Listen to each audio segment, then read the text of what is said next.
So the first true amazing ancestor of ours is Sahelanthropus tchadensis, or Toumai, hope of life, as it translates.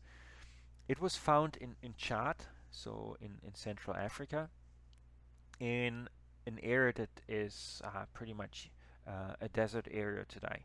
And this is the earliest find of a fossil that most likely is directly in our human line after that split from the chimpanzee's line. So Toumai lived probably 6 to 7 million years ago. So soon after our chimps and our human, like ancestors kind of went their separate ways, went quote unquote. It's the first hominin species, so it's the first individual or species that is directly in our line of ancestry, we think today. But at the same time, the brain was still like a chimp. It had not evolved much beyond the size of the brain of a chimp. But the important thing is that most likely Toumai was already walking upright. How do we know? We have very little information on this animal, and I will show you in just a little second. And another interesting feature is that it had smaller canines. So the the diet was already changing in ways that suggested that the animal had different dietary preferences and might have lived in slightly different social organizations, which did not require these huge canines that chimpanzees use to threaten each other and use for their kind of dominance hierarchies. So here are some of those skeletons that we have. And to come back to the question, how do we actually know whether Toumai was walking upright? And the answer here is there's this little hole at the bottom of our skull where the spinal cord leaves the brain and is connected to our spine. And if you live walking around on all four, typically your spine is connected more towards the back.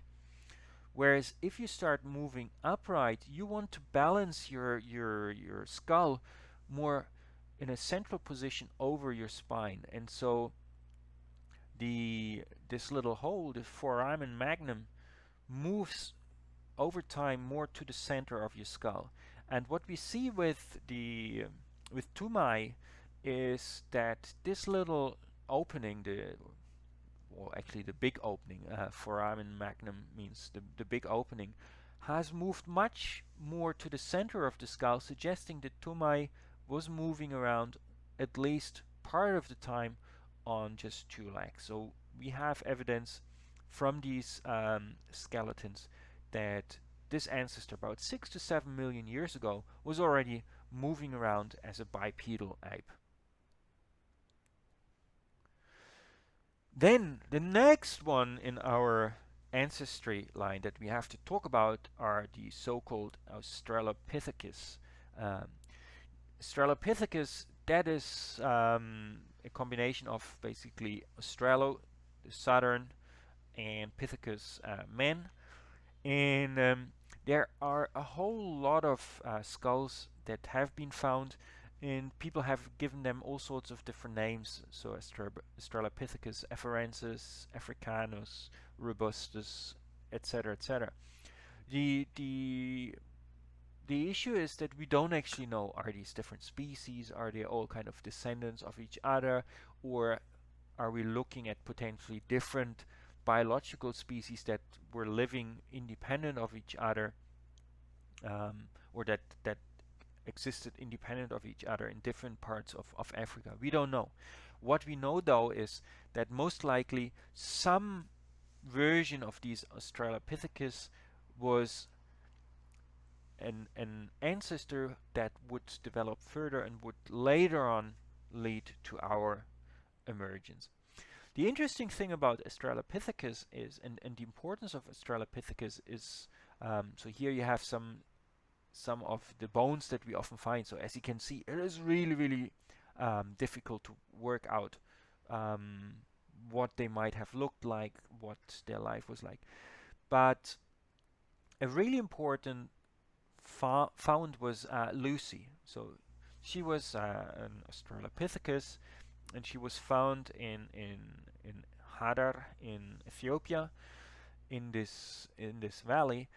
And the exciting thing when people first found Lucy is that we have good evidence that Lucy actually walked upright. So we have evidence that Toumai, about 7 million years ago, was walking at least part of the time upright. But with Lucy now we have very clear evidence that she was able to walk upright and walked around on two legs around the savanna of Africa. She was still relatively small though. The cranial capacities were still just a little bit larger than that of a chimp. As you can see, for example, also the finger bones here, they're relatively long, relatively kind of curvy. So she wouldn't have been able to do a lot of kind of needlework with that, but she was already much more versatile and could do things with her hand. How do we, what other evidence do we have that Lucy actually walked around? We have, these amazing footprints in some volcanic ash or mud, which shows that there was an animal, female most likely, that was walking along and was holding hands with a little um, kid.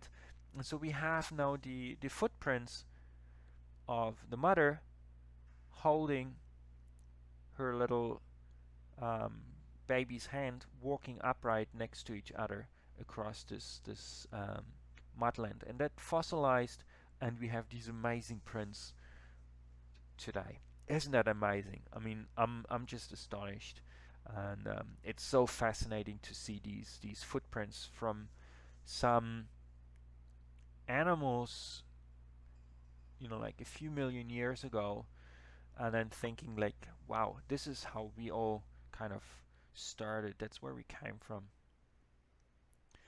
Um, so yes, we have evidence that they walked upright.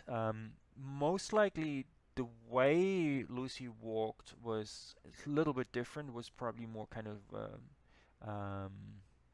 it was not a very gracious walk, because the skeleton is still shaped slightly differently. So we should not expect to have like a very gracious ballerina dancer, like walking down the aisles of the African savanna there. But the important thing now is you walk upright and now you have your hands free. And this opens up amazing opportunities. And it is during this period, about 2.3 to 2.5 million years ago, that we see the first clearly treated stone tools. So our ancestors started chopping away edges of stones to sharpen them. So, and these are the so-called Alduin tools that started emerging back then. What we have to also remember though is Lucy was still, her brain was still relatively small, like a chimpanzee. We know that chimpanzees use tools. That has been shown already. But what happened, the kind of difference that happened around that time, that Lucy now started manipulating those tools in a more systematic way in order to change the properties of the tools to extract certain things. Lucy most likely was still mainly a plant eater, and so she might have used these tools to cut away trees or tree branches, or you know, like mash up some plant material. The interesting thing as well is if you eat plants, you know, you have to chew a lot. So the muscles of your um, chin bones are, or the muscles attached to your skull have to be quite strong, and therefore restrict the ability to actually develop a larger cranium, which could host a larger brain. And also the digestion of plant matter is more energy consuming. So again, it might have limited the ability for Lucy um, to develop, or Lucy's descendant to develop stronger um, brain capacities, so to speak. And this really brings us to the question, why do humans have such large brains? And we're going to look at that in just a second.